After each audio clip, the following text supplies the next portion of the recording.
Hello, welcome everyone. I'll let everyone go ahead and get set up here and get in, and I'll give a little bit of an introduction into what's going to be happening today. All right, looks like most everybody who's in the waiting room has joined us now.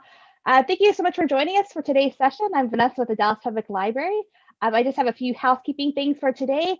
You will be muted during the session, but please put your questions for the speakers today in the chat, and we'll get to those at the end of their presentation. Also, if you notice, you have to accept a agreement for this session being recorded. So if you don't want to appear on the recording, you can go ahead and turn your camera off. You will not appear. And for those of you just joining us, thank you again. I'm going to go ahead and turn it over to Bob with the Department of Environmental Quality and Sustainability, and he's going to tell you a little bit about what they do, and then introduce our speakers for today. Thank you so much, Bob. You bet, Vanessa. I was just thinking as we were getting everything set up here, we ought to have a program of the conversation before we have the program. Because we have been talking here informally with the speakers and so forth. And with Vanessa, we've learned things that aren't readily available in public knowledge. And it's just funny, and I'm glad that we had that opportunity to do it. But I think it'd be kind of a fun thing to do. So our program today is on permaculture and related things. And I know some of you, maybe like me, have heard of permaculture.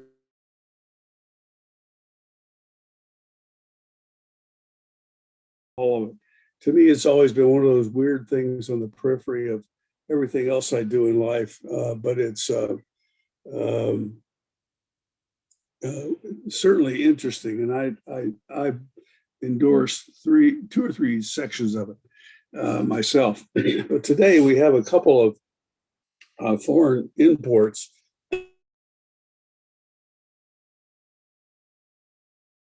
The reason that Texas is not floated off in the ocean, because Oklahoma keeps it in place.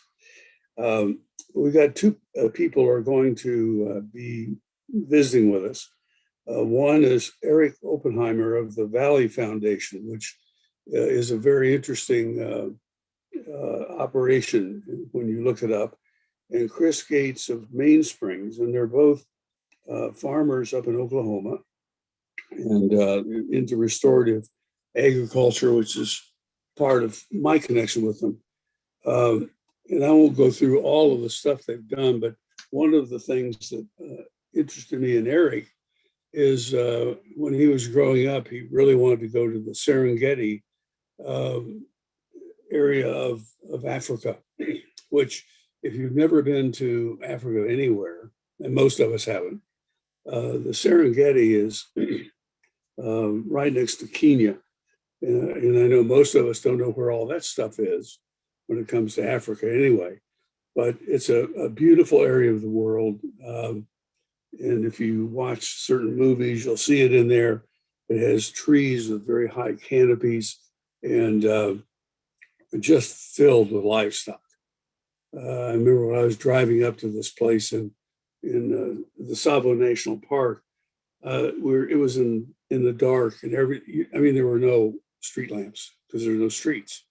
But you're driving through this area of the prairie, and we got lost and one thing and another, and we took our little Volkswagen and went up over a hill, and standing in the middle of the road was a herd of zebra, and it surprised me, and we made it through and went over the next hill, and there was a herd of giraffe. And, mostly my experience with giraffe was going to the zoo and seeing one. And there were probably 10 or 20 there. But it's an interesting part of Africa. And it was fun talking with these two gentlemen about their experiences and what they're now doing up in Oklahoma. So we're going to just turn it over to them, and they've got a PowerPoint they've put together, and we're going to let them control what they're talking about. And if you have questions, you can certainly put them in chat. And Vanessa, who's with the library, will be sorting through those and hopefully educating on this. So I'm really hopeful of what our presentation from the day, and it looks like EJ is going to be first on deck. So welcome, EJ, and take it over. Hello, thanks for having me. I'm very excited to share some of the projects we've been working on. As Robert said, I represent the Valley Foundation, but also the Reed Jules Oppenheimer Foundation. And combined with those two branches, we're a small organization that is able to move fast and do kind of what our own intentions, and really help organizations focus on food security and permaculture and restoration agriculture. Because we operate as a family, so I work with my sisters and brother, and our dad is kind of the big picture guy sometimes. So very proud to work with all of them. The presentation I'm going to be sharing with you today is permaculture and restoration agriculture for forest conservation and food security. I'm going to go over some of the basics of permaculture and then share more about our projects and how we use those concepts in real time. So permaculture is the conjunction of two words, permanent and agriculture. There are three guiding ethics that are the whole foundation for the mechanism. That's care for earth, care for people, and care for future. So as you can see, earth care is number one because it's provision for all life systems to continue and multiply in the first principle, because without a healthy earth, humans cannot live. That's why care for people is number two, because providing for people is only necessary once the earth is cared for. But if you don't provide for people, then they won't be able to care for the earth. The third ethic, future care or return of surplus, is kind of widely debated, like what it's called. Some people like future care because you're limiting what you're using, so you're not getting greedy, but you're reintroducing every output as an input in another part of the system.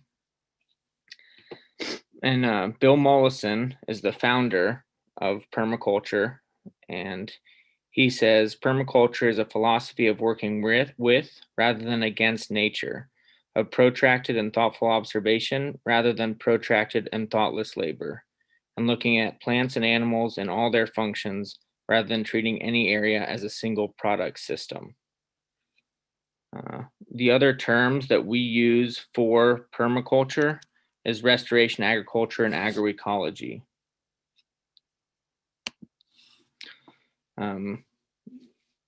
So I'll differentiate between permaculture and restoration agriculture in a slide or two. Permaculture is set up with 12 different principles that help you guide your process going forward to create a holistic care system for the people involved, the environment involved, and the community involved. And so the first one is creatively use and respond to change, observe and interact, which is critical because you're always changing your direction based on what worked and what didn't work. You don't want to keep doing the wrong thing over and over again. Catch and store energy, obtain a yield, self-regulate and accept feedback. So sometimes we get stuck in our own concepts of what's right, and we don't actually observe and aren't willing to change, like DDT and different things we've used in the past that became clearly toxic. Use and value renewable resources, produce no waste, and that's a lot of the reintroduction of every output as an input in another part of the system. We design from pattern to detail. So you look at the overall ecosystem and then go down to the plant level from there. You integrate, so everything can grow together. You put like species together and organize in ways that they can benefit each other, and also integrate your buildings in a smart way with the ecosystem. Use small and slow solutions. And the best example is you don't want to go plant 1,000 of one tree species that's not going to live. You plant 10 different kinds, see which one works the best, then you replicate based off what was most successful and replicable. Use and value diversity. Biodiversity becomes the whole backbone of the system, because with more diversification, you have more predator-prey cycles, more nutrient cycles, and you don't have to deal with the same monocrop kind of issues you would of a monocrop pest wiping the whole crop out. Use edge and value the margins. And that's kind of like where the water comes in, where your property line is, how you're going to manage your site and live within that. My main mentor is Mark Shepard, and he is one of the founders of Restoration Agriculture. And if you look up videos from him, he'll tell you that permaculture done correctly and restoration agriculture are the same thing. In modern times, permaculture has become pretty trendy and kind of lost focus on the reality that we need to create huge food producing systems that are ecologically sound and holistically managed. So restoration agriculture focuses more on that reality rather than kind of the cuter ideas of herb spirals or pizza ovens and some of the concepts that have taken over the permaculture movement in urban and suburban areas. Mark is the founder of Restoration and Agriculture Development, or RAD. So they do projects all over the country. He's the author of Restoration Agriculture, Real-Time Permaculture for Farmers, and Water for Any Farm. Haven't read either, but I'm sure they're good books. Mark and I have been working together on international projects since 2011. When I met Mark at a seminar, and I said, Mark, have you ever been to Africa? And he's like, no. And I was like, do you want to go? And he's like, yes. And since then, we've created projects in Tanzania and Uganda together. And I've started working with him here locally too, on stateside projects. Mark has taught me, and so restoration, agriculture, and permaculture both focus on water management as a primary goal, because without water, nothing will grow. So it is the most important nutrient that you can have in a system. When we're looking at how we manage the water, we want to prevent overland flow and increase the amount of water that goes into the ground, increase water in desired areas, prevent erosion and loss of topsoil, increase the amount of water stored in your whole system. Organic matter increases soil's ability to hold water, and increasing organic matter in the soil by 1% can increase water retention in the soil by as much as 25 gallons per acre, or roughly 8 times with each percent added to the soil.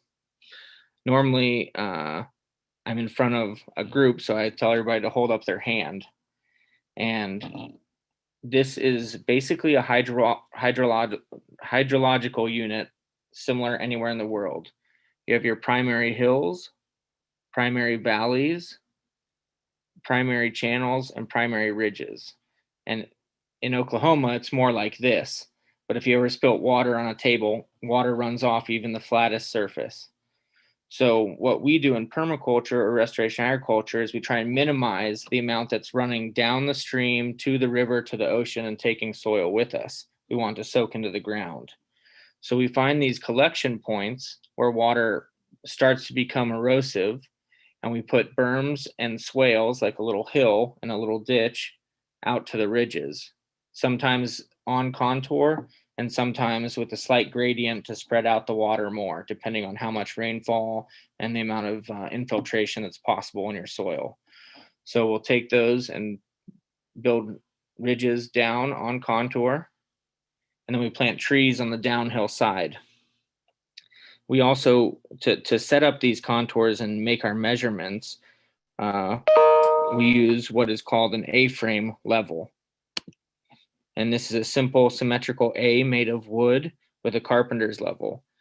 We also use laser levels and more sophisticated machines, but the A-frame is really useful because you can make one anywhere in the world.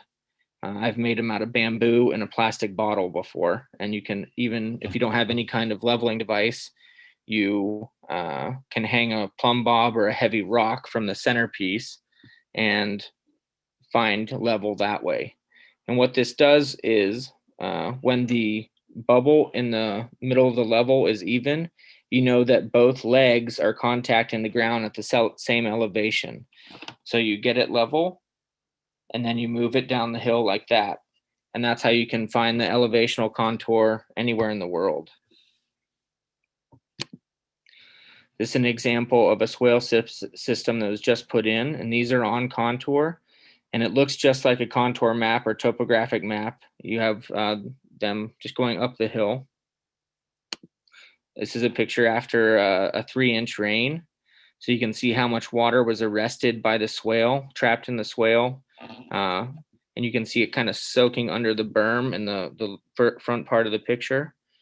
And the reason we did this in this field is off in the woods there was a 20-foot deep erosional channel because they just hayed this field year after year. Oklahoma would get 6-inch rain events, and it all floods off and finds the lowest spot and then creates huge channels and massive erosion events. So this prevents that and traps the water and puts it into the ground. Here's another example of one with trees planted on the berm and then the swale arresting and storing the water. We tend to focus on perennial agriculture rather than annuals. And perennials are plants that live longer than 2 years in their normal life cycle. Once planted, they come back for many years. So that's trees, shrubs, and vines. The idea there is that you plant it once, and once it's established, it'll continue to create output for you for many years to come with fewer inputs going into it. Whereas an annual, you plant it once, you harvest it once, and then it dies on the onset of winter or any seasonal change that the ecosystem experiences. So each year you're starting at square one. You're planting corn, you're planting, you have to till the soil, plant your seed. You're not getting any significant returns from where you started last year, depending on how you manage your soil. In our systems, we integrate both of these. Another principle that we use is if you've ever walked in a forest, you have noticed that there's a tiered structure to the canopy. So we try and increase the amount of photosynthetic surface that takes place on given land by incorporating a vertical stacking of non-competitive plants. Plants often have different photosynthetic niches, thus allowing some to be primary canopy, secondary canopy, and tertiary canopy, but also ground cover, vines, and root based. This means that in natural setting, they can work together to occupy their different niches. These associations are often called plant guilds. Here's a basic structure where you have a large canopy tree, a smaller, more shade tolerant tree under that, then a shrub layer, another layer, rhizosphere, and soil surface. And then you have vines growing all over it. It's a little more clear in this picture. This is at our project in Tanzania. And if you move from the right to the left, we start with a coconut palm, and then we have plantains, and then Grevarea, which will become a main canopy tree next to a avocado that will be large, and then a pomegranate, and then that system repeats. And so every one of those trophic layers is planted with something we need or want, or something that benefits pollinators or medicinal value. Another form of this is we made a hugelkultur here, which is basically burying wood and covering it in dirt. So you're creating a raised bed that has an internal source of fertilizer and nutrients that will slow release over 20 to 30 years.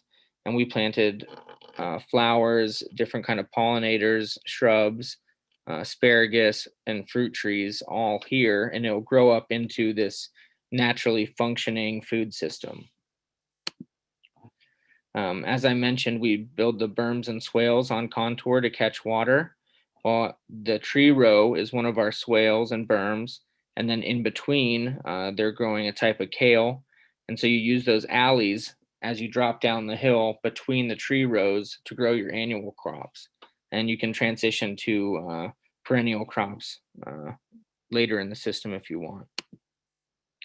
Here you have a polyculture row of trees with a pepper row. So peppers are pretty much annual, and then the trees are all perennial.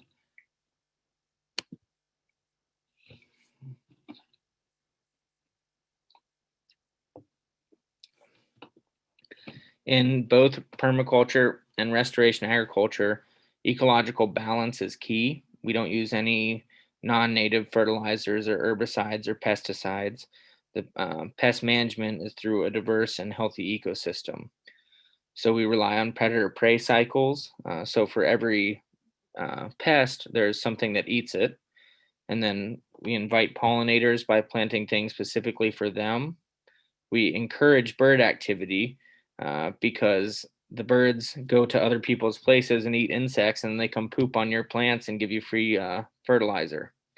Plus, they're part of the predator-prey management cycle. In Mark's methodology, he has taught me stun, sheer, total, utter neglect. And that was actually my dating style for a while, but now I'm married and have a 7-month-old son, so he's adorable. But the concept is that you don't want to plant a highly needy tree that you have to pamper and take care of all the time. You want something that's like you plant it, the goats eat it, you mow it, it comes back, something that's more resilient that will ultimately improve your profitability over time because you're not having to hold its hand through the whole process. And then another really important part is managing succession. So as plants mature, they grow and can shade out the ground, thus weakening some of your annual crops underneath. So you have to prune trees, you have to take out short rotation trees and allow space for your more desired trees. In that picture I showed you before, there was a Grevillea, which is a fodder and nitrogen fixing tree next to an avocado. Our plan there is that once the avocado starts producing and gets a certain size, the Grevillea will take out and use for timber because we wanted it just to add nitrogen at the beginning phases and create some structure for birds and animals, and also shade some of our seedlings so they're not struck by incredibly hot sun. Something that's become really important in our projects around the world is this managed succession, because most organizations or most families and people rely on fuel wood for cooking. So one of the waste products of our system is now trimmed branches, which is now cooking fuel. So the system, as one of its waste products, takes care of all their cooking needs. So the money they used to spend to go buy firewood or the man hours they used to go to collect firewood is now eliminated by just managing the system correctly. Here in Oklahoma, from Tulsa, Oklahoma, we have the Valley Park Agroecology Center, and agroecology is just a single word for restoration agriculture. You're farming based on ecological principles. We train local and international students. COVID has definitely slowed down our training program, but we produce local foods, pecan finished pork, organic vegetables, fruits and nuts. But we're mostly doing it on a demonstration agenda because we want to just educate people and families. We're about to start family foraging, where people can bring their kids out and hand pick nuts, vegetables, fruits, while also learning in nature. Because in our system, there's really no distinction or separation between nature and the man-made ecosystems. We let them fully integrate to the largest extent.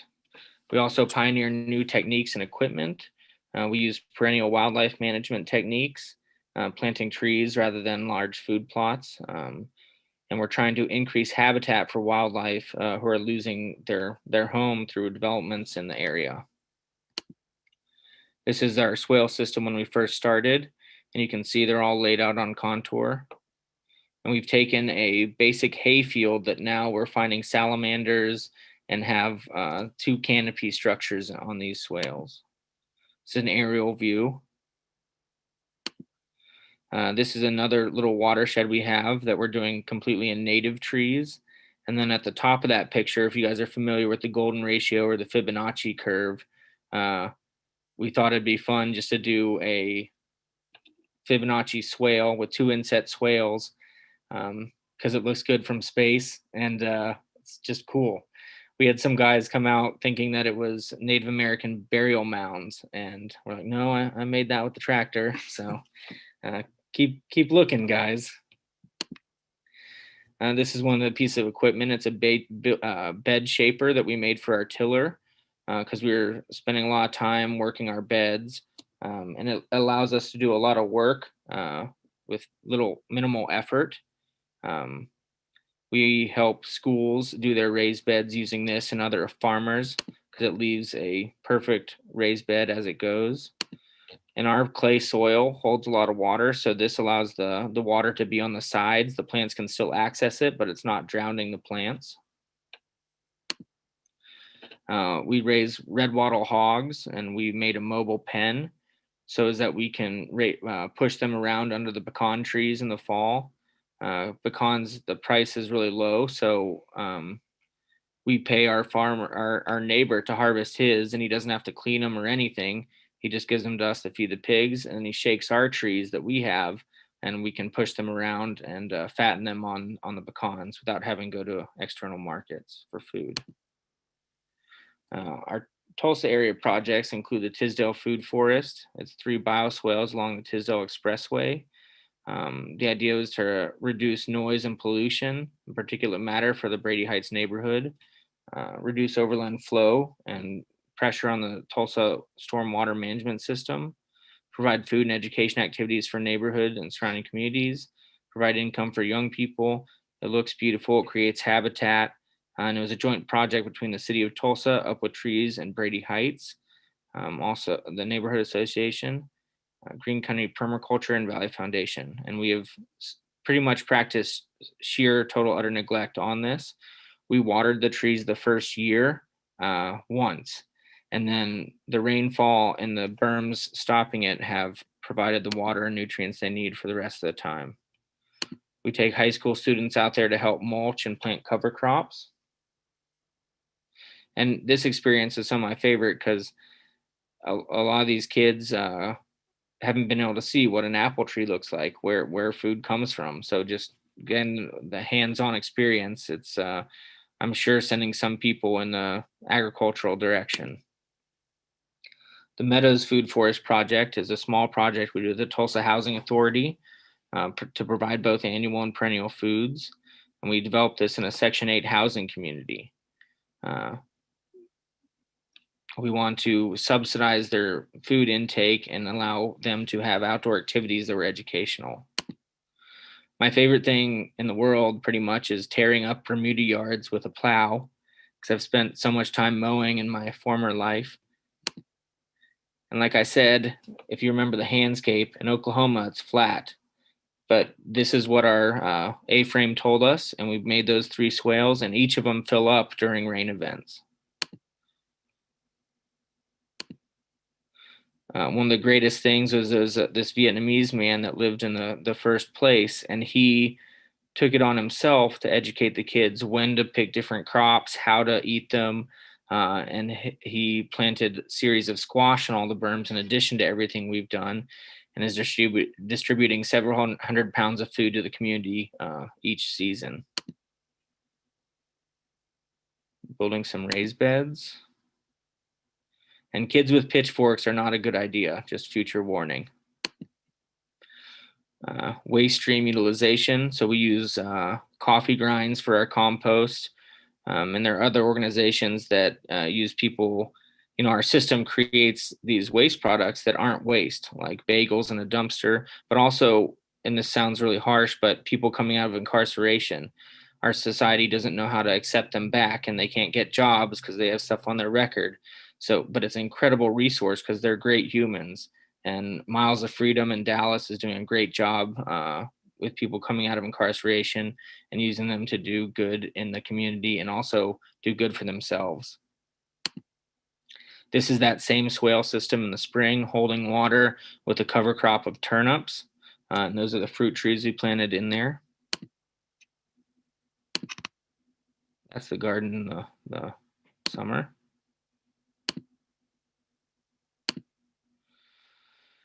So Emerson Elementary is a food forest in downtown Tulsa. It's the first public-private Montessori school. It's located in a food desert. We created two kind of separate food forests, one that uses all native plants and one that uses non-native food for inputs like apples and pears, just more designer kind of cultivars for the actual food production. They have a 1 acre market farm, and I was able to do 3,600-foot long beds with my hiller tiller in about 4 hours for them instead of raking and hand digging. It's a Emerson Montessori Foundation, Upwood Trees, and Tulsa Public Schools project. They plan to incorporate permaculture education into the curriculum and for ecological-based education and food production and food education. Currently, they're starting a CSA to help support the farm and the community. This is the very first day we did the swales. I already have geese landing in them. I know that's just coincidence, but I like to think it was like my doing. So that's downtown Tulsa on the back, and this is a swale with a berm and tree row. Trees produced the first year.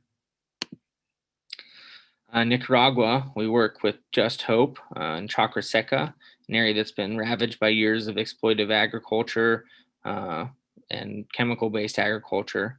It's really dry, so the leading social issue is dust storms and drought. We went down there in 2015 to start a pilot project, and we did several farms and interviewed different farmers. Since then, they created a model farm because they realized that permaculture and restoration agriculture could really help the community. When I go to a new area, I ask to meet the farmers, and the first thing I tell them is that, or ask them rather, is who knows more about farming, you or me? And it kind of goes back and forth. I'm like, no, it's you guys. You guys live here. You've been raised here. You've been farmers here your whole life. I'm from a completely different climate with a completely different knowledge base. So I like to interview them, get the information, and then work with them to help share techniques that will be applicable in their region.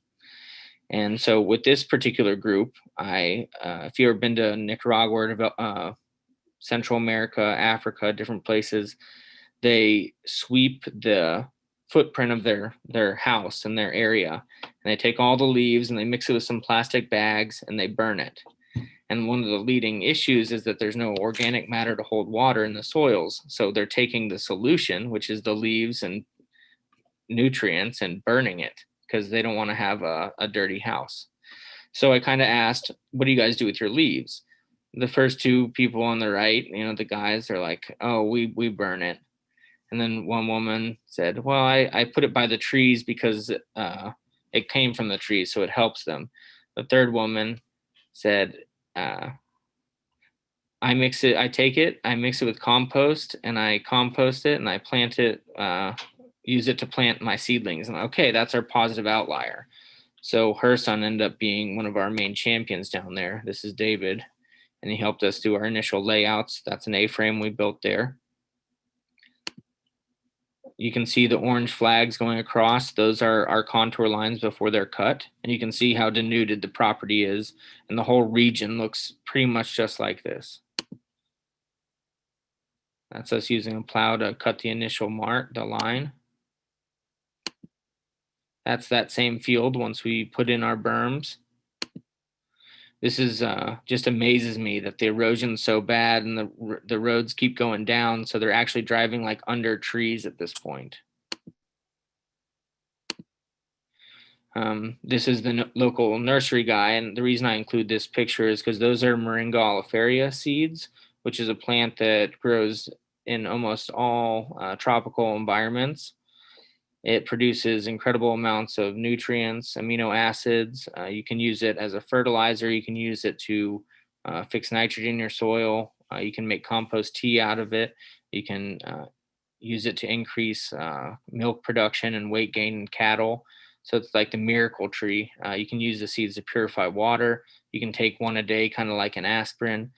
So it's very useful. And my family has worked over the last 30 years, my father more so with Trees for Life out of Wichita, to popularize the use of this around the world. Every time we go, we interview the farmers and ask what they want, what their intentions are for their farm, and also try and learn as much about the local species, how they grow, which part of our 7-layer system they're going to fit into. This is my sister, who you'll see later, the big one, not the little one.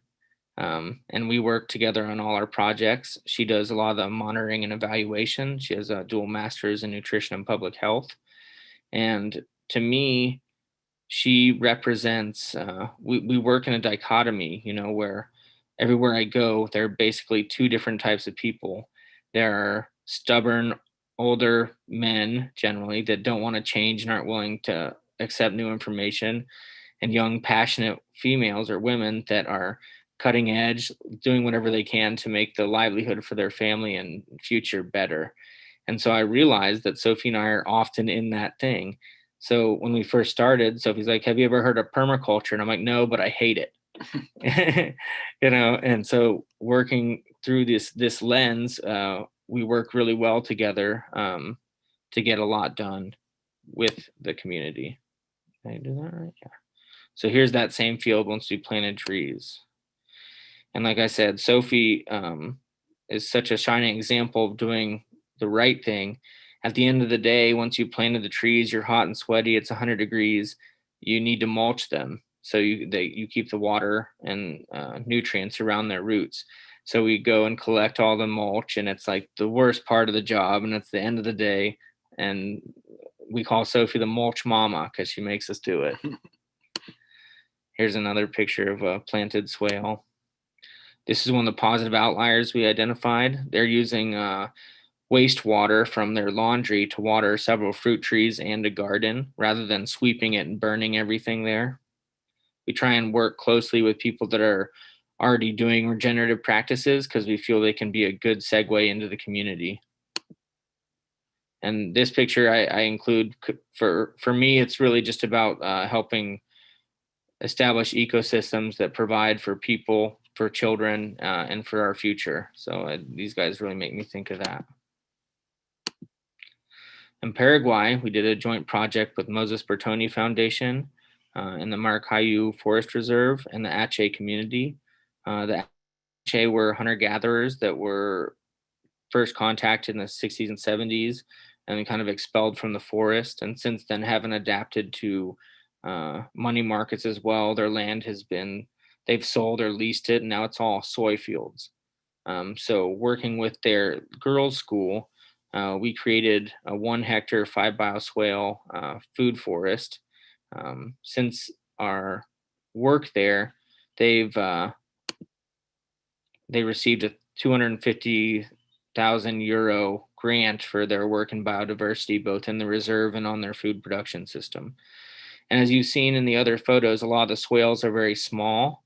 And that's why I rely on local information, because if I'd have built those same swales I build everywhere else in Paraguay, they would have just been washed away the first storm. So this is how they build their berms there. And I'm like, all right, let's do it. And this guy made all 5 in about an hour. It was pretty impressive work. And so that's the forest reserve in the background, and this is the food system in the front. And our 30,000 foot view was to create some kind of native hunter-gatherer system on land that's replanted rather than actually the forest itself. Since the Atche can still go into the forest and take out genetic and biological material, we propagated our swales with a lot of things that they would need in their daily lives. This is the day we planted. We did our hardwood fruit trees on the downhill side, and we did our water-loving trees like bananas and plantains on the front, on the uphill side. And this is a 1.5 years later. So you can see that things are growing very well and very productive in a short time. And we calculated that we only took up about 10% of that hectare with our trees and our berm. So they're still able to do their usual annual cropping in between. So this is Chris's project, and I'm just going to go through this really fast because it's a girls' home in Tanzania for 44 abandoned girls, 75 staff, 400 students. Chris will go over all this a little bit later, so I'm just going to move forward. This is where we started. This was the first seminar. I think we had a little bit of goat pressure. Goats came and ate our trees. So it was a little humbling. And then this is just a few years later. And it's the same row that we took that polyculture picture in the third slide. Mark Shepard leading a local seminar. Here, and you'll see this later, but the top one is from our actual swale, and the bottom one is from the field, like just a random agricultural field. And you can see how much darker it is, how much more organic matter is in the top one from our activity on the polyculture row. We introduced the idea of gray water systems where you use water from laundry or from showers to feed other plants instead of just letting it waste and run off or soak into the ground. You channelize it and make it do work for you. This is the system in February 2019. And right next to this is the new classroom where they host 4 or 5 local seminars a year, and we started hosting international seminars each year. Learning to use the A-frame. I hosted a 5-day local seminar before Mark got there last time. So I worked with farmers from 20 to 80 years old that have been living in the same region their whole lives. And it was just amazing to walk through the information change with them, facilitating the ideas of permaculture and restoration agriculture. Because right next to this is a barren cornfield that is what this land looked like only 5 years ago. So here's our first international course. Second campus, again, Chris will go with you through this. It was so successful in the first that we got to go to the second campus and design from the beginning to reflect our water management ideas. And this is what that looks like from the air. Chris will show you more photos later. That's Lake Victoria, and these are the swales. So Uganda, this is my last section. We're trying to work with JGI and Jane Goodall Institute to use restoration agriculture and contour farming between 2 isolated forest blocks to restore functional connectivity for the chimps. Not necessarily building a bridge, but like kind of a rope swing. So if a female or male gets kicked out of either community, they are able to use the riparian zone to connect to the other forests so as that they have enough genetic material to keep the population viable. We've started by looking for a farm where we're going to create a learning center in a key area. And we've already done some educational programs and seminars with the locals. But this is a really big picture idea that we could use this kind of restoration agriculture to create huge conservation corridors for endangered species all over the world. Uganda has a lot of slash and burn and charcoal production and overgrazing. So the ecosystem is managed very poorly. This is the charcoal grazing, and mob grazing is great if you're familiar with Allen Savory, where you do high numbers and short rotation with your livestock, but that only works if you allow the areas to be fallow for a period of time after the cattle or livestock go over it. In the concept of the tragedy of the commons, somebody will graze their stuff there today, and someone else will come and graze it tomorrow, and somebody else will come and graze it the next day. So there's no rest period ever given, so that the actual concept of mob grazing can't take place and can't improve the soils. A lot of the issues we deal with in this area is sugarcane encroachment. So another reason for the Learning Center is to create an alternative to sugarcane for the farmers once they realize that sugarcane is not profitable, because over the years it degrades the soil and lessens their ability to make money. And the company eventually withdraws from the area and they're kind of left with fallow fields. So we're kind of thinking 10 years in advance in this particular area. This is where we started our first demonstration site. That's Peter Appel. He's the head primatologist for JGI and the first person that ever picked me up in Africa when I was 20 years old.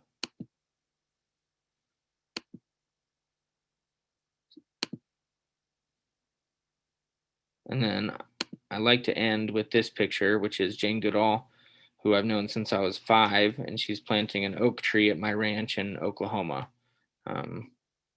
And she has just brought hope and environmental stewardship to so many people in the world that she's just this symbol of that we can do better, and we make choices every day, and we have to choose to do good and to make things better. So now I think I'm going to hand it over to Chris. Well, hello, and thank you, EJ. That was an incredible background on permaculture and some of the ins and outs. I've been learning about permaculture thanks to EJ and his family and Mark Shepard since 2012, but I still feel like I'm just scratching the surface sometimes. But I wanted to walk through specifically as an example of one of their partners. We were their flagship site for permaculture restoration, started back in 2012. But before I get into the permaculture specific side of things, I want to go into how I got to Tanzania and just a very quick overview of our organization, Mainsprings. So when I was 5 years old on my kindergarten career day, I stood up and said, I want to be an exotic animal veterinarian in the Serengeti National Wildlife Park of Tanzania, East Africa. And just dreamed of living and working with the large livestock. And my grandmother, who was in the room at the time, said, when I turn 16, she'll take me on safari. And she kept her promise, but made me and dragged me to volunteer at a Center for Street Boys in order to get that safari that I'd always dreamed about. So I went begrudgingly and immediately fell in love with the culture, the people, everything about Tanzania. And even, remembering back to that first trip to Tanzania, that volunteer experience is really the thing that changed my life and my world perspective, and realized that I had so much more to do for this world and take the privilege that I had in my life and be able to give back.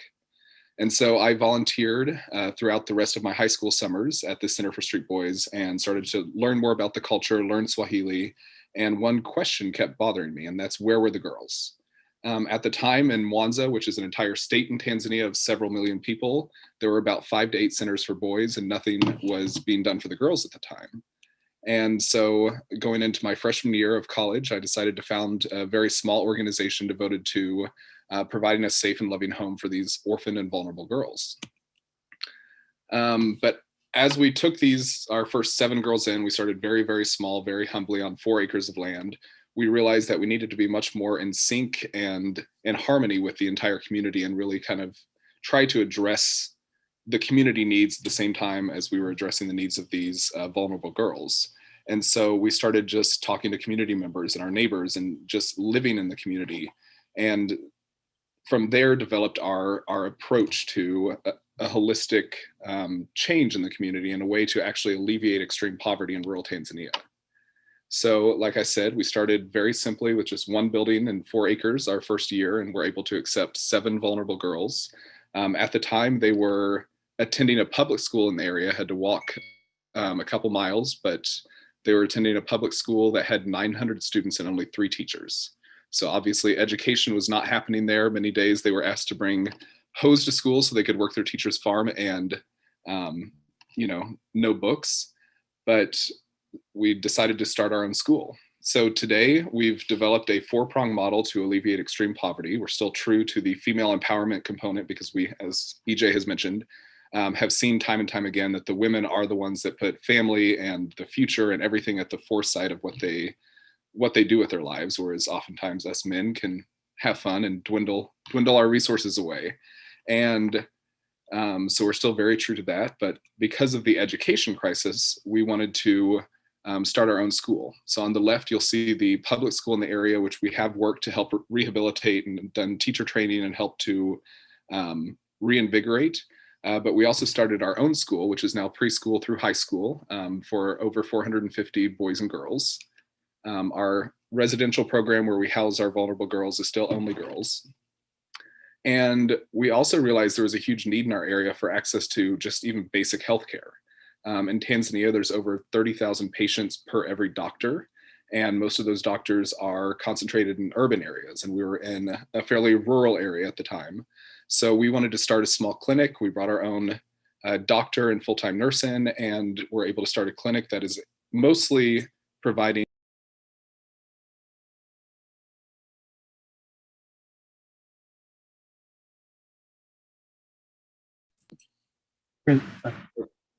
Can you all hear me now?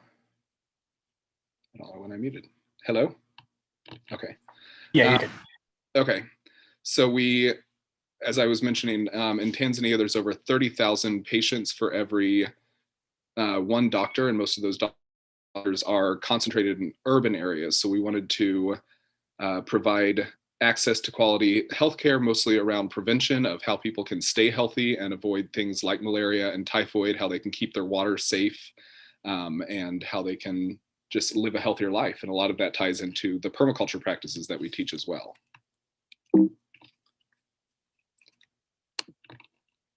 And as all these other departments were growing, we continued to grow our home for these orphan and vulnerable girls. We continued to grow our school. We continued to grow the clinic. We were starting to feed hundreds of mouths per day, and we had barren land, lots of land at that point as an organization. And that's when the Oppenheimer family, Sophie originally, and then EJ and Mark, said, hey, have you heard of permaculture? Would you like to try this out? And so back in August of 2012, they came over and helped us to design and retrofit our entire piece of land, which is about an 80-acre campus. So we started with just a few acres at first. As EJ said, we had lots of stumbling blocks in the beginning. You can see our fields on the left there in the very beginning before we did any sort of design. On the right is right after we kind of designed the berms and swales and did some mounded tree rows. Planted those the very first year. We actually had 0 trees survive because both our own goats and neighboring goats helped to prune all the way to the ground and below. So we had to basically restart on year 2, which was very frustrating. But a lot of that was because we weren't getting the local buy-in. People are used to, as you see on the left, traditional fields of monocropping, just maize, corn, sometimes some beans mixed in. They were told by the government to add this fertilizer, use this pesticide, do X, Y, and Z, and that's how you get your crop. And so we were dealing with kind of a cultural mentality at the same time, even with our own staff. But slowly people started to see that our land was changing, that things were happening while things were not happening at our neighbors' properties. And so we started to get more and more buy-in. We had more and more staff get involved. In the very beginning, as EJ mentioned, mulching is very, very important. But so many of our staff wanted the dirt to look clean. And so they'd rake up after we had finished mulching for a day, they'd rake up all the mulch and put it in a big pile and burn it, because that's how you keep, a garden and farm looking clean. So a lot of just the basic principles that we were trying to instill were kind of just very foreign, very hard at first. But as they got more and more involved, we started getting more and more community members asking questions, asking to be trained at our site, get different types of produce, get different types of trees from our site. And from there, we actually founded, because we realized after several years of practicing permaculture, that we had an awesome outdoor living classroom.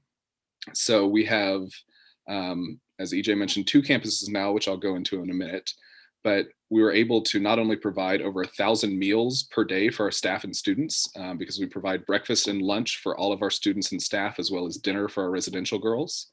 And that, as that campus became, fully food independent, we wanted to be able to spread these practices far and wide. And so we started having local seminars in conjunction with EJ and his family and Mark Shepard.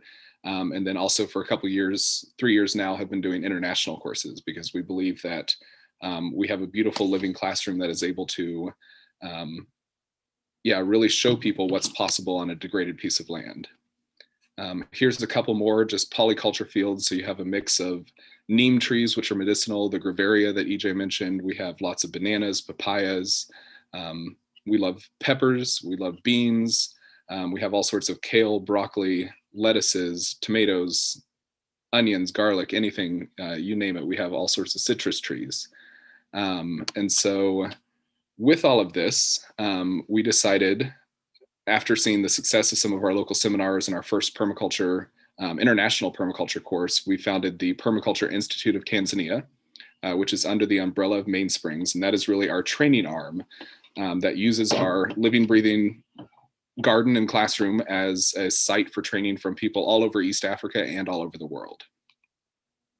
Again, here you can see a mix of plantains, papaya, and a variety of lemongrass and annual crops all around it. Just to show you, I love these pictures because it's a depiction. These are satellite images of the actually the same date, 6 years apart. So you can see on the left, as I mentioned, we started permaculture in 2012, had a very rocky start the first couple of years. So we chose 2014 as kind of our starting point here. You can see there's not a lot of vegetation, not a lot of growth. But on the right, just 6 years later, you can see there are actual canopies over areas and the trees are touching, and we have a massive food forest that produces tens of thousands of tons of produce each year, on top of livestock as well.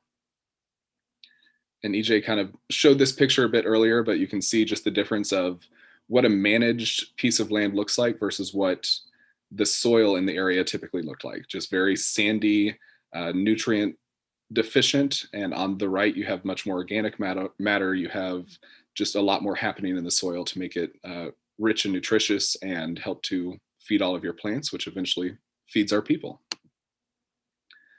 And also, as EJ mentioned, we had so much success at that first campus with all of our programs. From the educational programs, our school is ranked in the top 1% of the country. We've worked with UNICEF in our girls' home. Our healthcare programs have reached very large levels with some of our educational programs. And obviously the permaculture program has really taken off and is making waves of impact all across northern Tanzania and now all across parts of East Africa. So we wanted to create another site, worked with the regional or state government to identify an area of great need that had been degraded, was an incredibly impoverished community, did not have the infrastructure of schools and clinics and things that we were able to provide. So we were able to work out with the government to acquire this 46-acre plot. And EJ came back in, was that 2017? Mm-hmm. Yeah, so the beginning of 2017, and helped to take what you see here and design it. And one of the things I love about this site is, since we were doing it again, we were able to basically learn from all of our mistakes. On the first campus, we started as an organization in 2006. So we were operating for 6 years before we ever learned about permaculture and started it. And so many places on our campus had to be retrofitted and had to, be creatively tweaked so that we could just get the most out of it that we could. But with this site, we said, we want to start with permaculture. We want to start with the land, have the land tell us what it wants, and then design all of the buildings, the girls' home, the staff housing, the livestock structures, the schools, the clinic, everything around it. So this is the work you can see back in 2017. This was just a few months after planting, after EJ and his sister and friends came over and designed this. And the picture on the right is an aerial photo exactly 1 year later. So you can see just the massive transformation in what is normally a very sandy, arid area. Even though we are on Lake Victoria, many times throughout the year, we experience extreme drought. However, on both of our campuses, we are food independent now and have greenery and a beautiful canopy year round. And through all of our programs, we not only within our school, within our clinic, within our girls' home, we want to take what we're doing well and help other organizations, help other individuals, help other schools do what they're doing, just do it better. And so we are continuing to do local seminars, some of them short, some of them full permaculture design certification courses. And last year, we actually partnered with EJ and his family. His sister serves on our board. And so we created this idea for creating a grant challenge where we invited grant applications from 10 organizations all across East Africa, where people could actually have the training paid for, the travel paid for, and they would get a seed grant after they came to that training so that they could set up their own permaculture farms in their own communities and within their own organizations. And so what I'm going to do real quick, this is actually from our, right before COVID, we got it right under the right under the wire, but we were able to have our second international permaculture design course, which was very, very well attended. We were able to fund 10 organizations, which each sent 2 representatives, and we had another 13 participants all across East Africa and the world come just to be able to learn these techniques and figure out how they can implement those in their own way. So we have a short video. I know we're kind of running up on time and we want to have plenty of time for questions. But we have this short video just to show you a little bit more about the ripple effect that we're having through these this partnership that we've created with EJ and our newly formed permaculture partners. Hi, my name is Chris Gates and I'm the founder and CEO of Mainsprings. Hi, my name is Sophie Oppenheimer and I'm the co-director of the Reed Jules Oppenheimer Foundation and the Valley Foundation. So a few months ago, we had this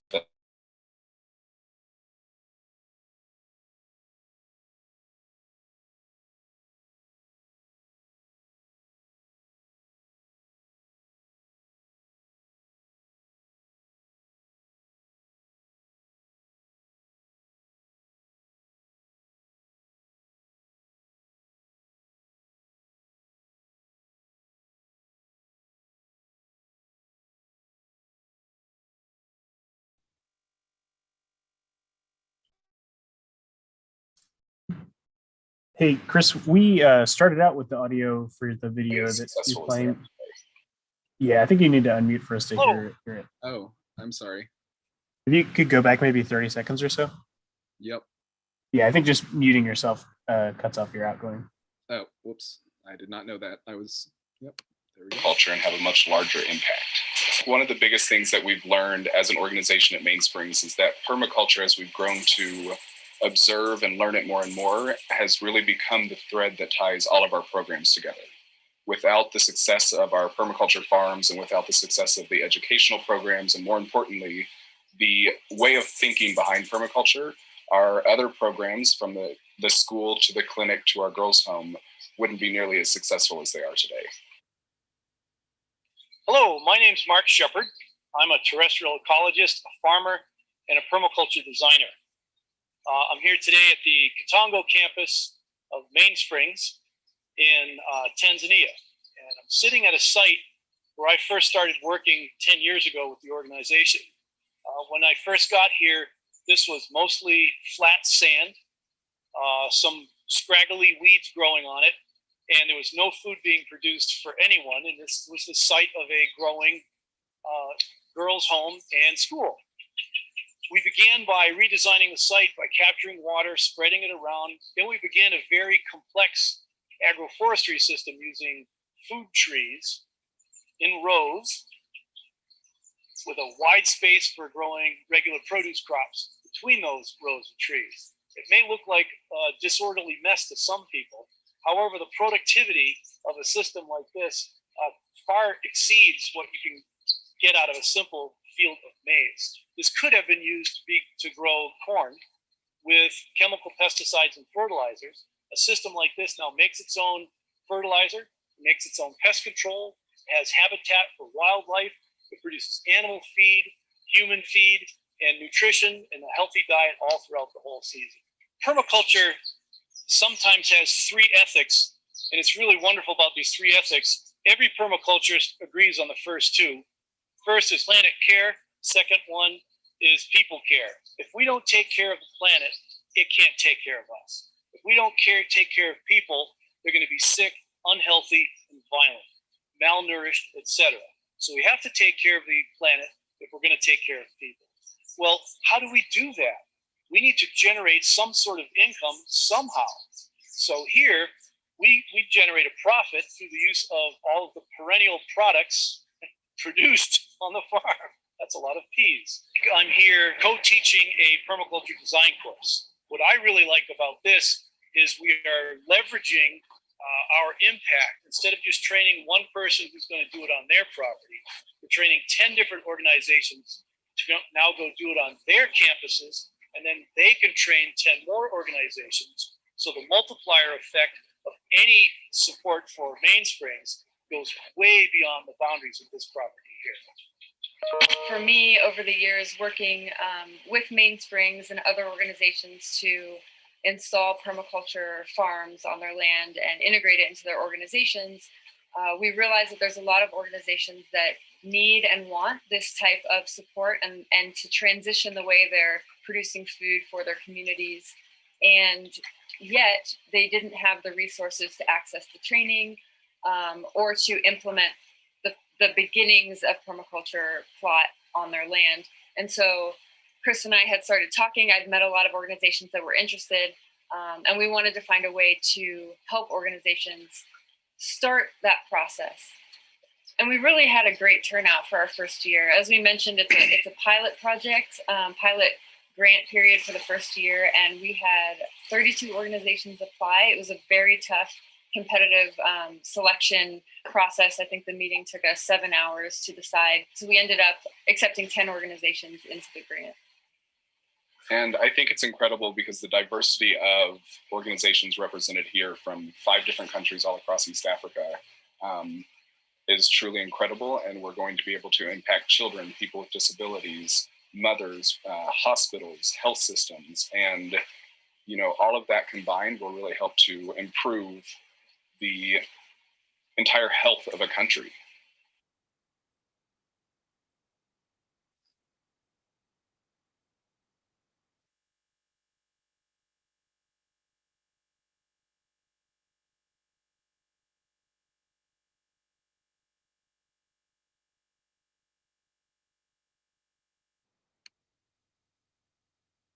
All right. So that is the end of our presentation, but we wanted to leave plenty of time for any questions that you all might have about our partnership, what EJ presented, what I presented.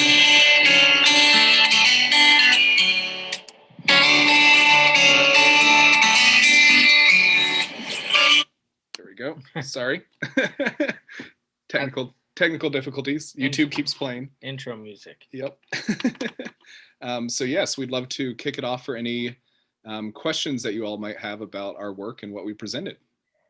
All right, thank you all so much. That was a lot of really great information. I love seeing the projects in action. I'm a kind of a visual person, so I like seeing how y'all implemented those in different situations. So we actually segues into a question. How could people apply like this on a smaller scale to, let's say, their suburban yard or their backyard? Well, the great thing about permaculture is it can be scaled to a porch, a patio, or to farm scale. So there are many ways. You can have container gardens, you can plant trees in your yard, you can replace your actual mowed yard with pollinators. There are lots of good books on this and YouTube videos that apply specifically to suburban areas, small houses, apartments, things like that. If you live in an apartment with no sun and no porch, then you can have houseplants inside. But there are lots of good resources on how to apply it to just an urban farm or a suburban household. And I'd really like to add that permaculture is kind of a way of thinking and a way of life. Right. It's a culture. And so, you know, when you adapt that way of life and that culture, you start to, you know, slowly think differently. And so like EJ said, whether you can, you know, reserve part of your farm for clover or some other pollinator, or just even have a biodiverse planting in pots, that's a fantastic start. The biggest thing for suburban would just be, instead of planting non-native species, plant drought-tolerant native species from your region in your yard. That'll significantly help pollinators and hopefully create some food for you in the process. Yep. And I would also add that the other way to get involved is by volunteering at regenerative agriculture farms, taking courses, just learning more about it. and also just participating in the regenerative agriculture food cycle. Try to find farms that are ethically raising their produce or their livestock, and try to get involved with those, whether you're purchasing food from them, volunteering with them. It can be any number of things. Just be conscious about where your food is coming from as well as a huge first step. Awesome. Yes. And I did put together a book list of the books we have available at the Dallas Public Library. So I'll send that out to all the participants as well, just so you can get started on your permaculture journey. So we had some questions about how well is permaculture farming taking off in the US? Like how many profitable permaculture farms are there in the US? You have any idea about that? I don't have a number, but I can tell you it's more and more. There are lots of people my age and younger that wanted to start regenerative farming and live that lifestyle. And I know I met 10 different guys this week working with Mark that all have their own farms in Colorado, upstate New York, Louisiana, and they're practicing different things, trying new things, and a lot of it is trial and error and observation, and there's no right answer, but there are a lot of wrong ones. So, and I would say too, as far as the US goes, I would say we're behind a lot of our developing country friends or developed country friends in Europe. Europe has a lot more climate policies and agricultural policies and just momentum behind regenerative agriculture practices. So there are a lot more studies and a lot more movement on in Europe. And our commercial agriculture and Monsanto and Cargill and those guys have very powerful lobbies. They're in ways trying to suppress this kind of regenerative structures. But even the NRCS, Natural Resource Conservation Service, they're starting to do more regenerative education and programs and grants as well for farmers. So it's catching on. Yep. That's good to hear. There's also some love in the chat for Jane Goodall. So you have a fellow Jane Goodall fan. I think anybody who knows anything about Jane Goodall is a fan of hers. She's an amazing person. Yes, she is. There's also a question about local water resources. I will put some, y'all probably don't know about that being in Oklahoma, so I'll put some things in the chat for people about where they can contact for planning water here in the Dallas area, and Bob might have some contribution to that too. And we also have a question about local places you can volunteer in. So Anna, I will put together a list for that to send out as a follow-up because there are a bunch, but it would just take me a little bit to look them up. So there are several places that you can volunteer here in the Dallas area that are doing food work. And there is a food forest in the works here in Dallas too that's being planned. I think I'm involved in that, if it's the one I'm thinking of. People that Jane Goodall, I wanted to share this picture. That was me and Jane for her birthday. And she loves butterflies, and she calls them flutterbys, and says they were incorrectly named because they flutter by, they don't butterfly. And so we had a birthday that we celebrated together. So. Gosh, I'm so jealous. That's amazing. So Yvonne asks, how are we as consumers purchasing produce grown in permaculture methods? Is there any certifications currently, or any way of knowing that, or instead of buying directly from the farmers? The best way is from the farmers, but like Whole Foods is trying to do better at sourcing. The bare minimum is organic, but organic alone is not a sustainable production method because you still use a ton of water and you're still planting annuals, not relying on perennials. But it is the bare minimum step. So at least there are no major herbicide or pesticide uses. Yep. And yeah, I think direct to farmer is the way to go. I know in the Tulsa area, there's a lot that have come up over the past few years. Like EJ said, it's catching momentum. But oftentimes just the labeling requirements of the USDA can be very misleading because you can have free range chickens and non-GMO feed, but they're still genetically modified chicken breeds, and they're still kind of pseudo kept in some sort of confinement. The free range means that they leave the door open so the chicken could go out if he wanted to go out, or if they wanted to go out. But so watch for labeling. But in Tulsa, and I'm sure it has to be true in Dallas, therefore, that there are lots of regenerative farms that have pulled together, and there's a website, I don't know what it is here in Tulsa, but I just ordered off of it. Yeah. But they'll deliver you a variety of produce and meat to your house, all through one of their vetted programs. That's awesome. Yeah, I'll be sure to send out. There's a website here for the Dallas area for CSAs that you can join here in the Dallas area. They're similar setup. So perfect. All right. Well, last call for any questions. Oh, we have a question. Do you offer virtual permaculture design classes? Not yet. Not yet, but there are people that do. There are a lot of them out there. Yeah. So they do exist. I would recommend doing that in times of COVID, but then definitely going somewhere and getting your hands dirty. Yeah, there's nothing like seeing a design in action. And Right. we've done a lot of filming just for even our own partners and trying to remind them of things they've learned. But there is nothing that beats in-person learning when you're talking about something, so complex. And it's gonna, like, even when I first learned about the A-frame, I was like, oh, I get it. And then I go out to the field and I'm like, oh wait, what am I doing? So it takes time, and it just takes trying, and learning, hands-on. Yep. All right. And Helen is still participating because she just texted me as our former host. She just texted me that Grow North Texas has a storage of ag classes. Oh, perfect. Thanks, Helen. I think Helen's listening in. So I'll send that out in the follow-up email as well. All right. So last call for any questions for EJ or Chris.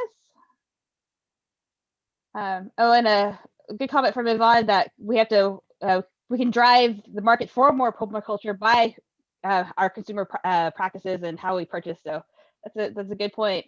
Definitely, our dollars matter and how we spend them. Absolutely. All right. We got a lot of thanks in the chat. So yes, thank y'all so much for sharing all y'all's wisdom and knowledge and amazing projects. I know that I want to get out and work in my garden now. Just even if it was a much smaller scale. So yeah, I think you made a good point about everyone can make, even if you have a small space, you can make some of these changes and how we work and interact with the environment. So thank y'all so much for sharing everything. And Mark's Mark. All right. So we all need to check out Mark Shepard. Well, he says, Mark Shepard. All right. Get roots in the ground so you can learn from your system. Just whatever it is, wherever you are, plant something and start your own experience. My personal motto is grow what you can where you can. That's my personal one. Exactly. All right. Well, thank you all so much for joining us. There was a question. Would it be okay for me to share y'all's slides with the participants today? Yep. Okay. And also send out a link to the YouTube in case people wanted to watch that again. That was a really neat video. Absolutely. All and right. On the Mainsprings YouTube, we have a lot of other videos about the different aspects of our mission as well. So people can check that out. Perfect. And I shared the websites for both the Valley Foundation and for Mainsprings in the chat, but I'll send those out in the the follow-up email as well. Wonderful. Well, thank you all very much for this opportunity. Yeah, thank you.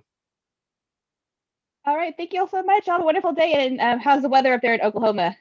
Oh, it's beautiful. Is it a beautiful sunny day like it is here? Yep. Exactly. All right. All right. Well, thank you all so much. You'll have a great day. Thank you too. Bye. Bye.